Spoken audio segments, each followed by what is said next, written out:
Well, in this city update, I'm joined today by Lee Jernigan with the city's Traffic Services Department, and there's going to be some changes coming up with paid parking downtown for special events. Now, I understand there's within a 5 to 7 minute walk of the baseball stadium behind us, there's about 4,360 give or two parking spots available for people that's to park. right, Gavin. About 4,300 spaces within 5 to 7 minute walk. So there's ample parking when you come downtown in close proximity to the ball game.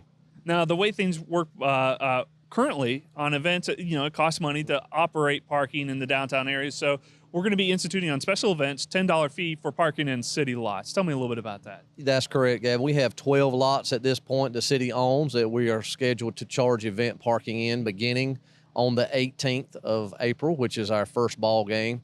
That's not unusual. We began event parking last year in the 2018 spring dogwood, so to get folks accustomed to the changes that are coming up.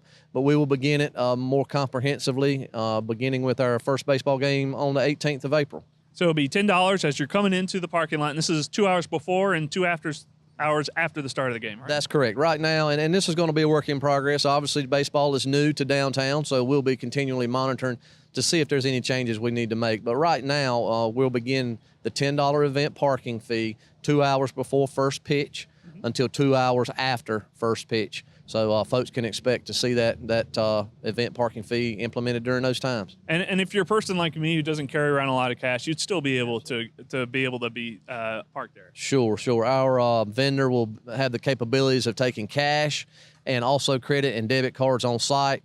As we continue to grow this program, we look to have advanced sales that folks can pay in advance, and they don't have to worry about having any cash or credit cards to pay that night. They'll just need their receipt, and they can show it to the attendant.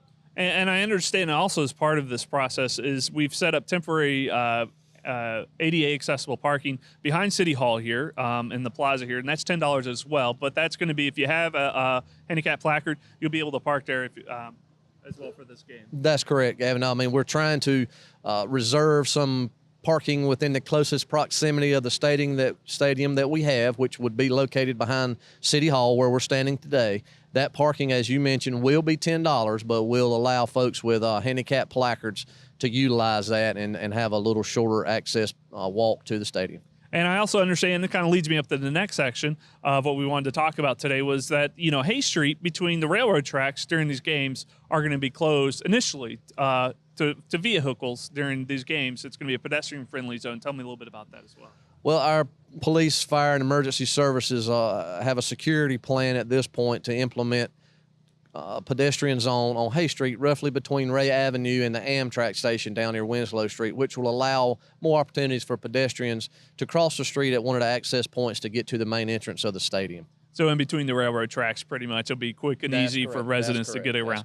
Folks will still be allowed to access the Amtrak station and drop off and pick up patrons that are accessing there. So they'll just work with the security personnel that are located at the pedestrian zones and access the Amtrak stadium. Well, I sure do appreciate you coming on to talk about some of the changes that we'll be implementing with event parking downtown. And we have many different ways for you at home to find more information about this. You can download the city's app online. It's available for Android and Apple devices. You can also go to the city's website at fayetteville.nc.gov/downtown parking, or just click on the downtown parking link that's going to be available on the front page. But thank you for watching this edition of City Update.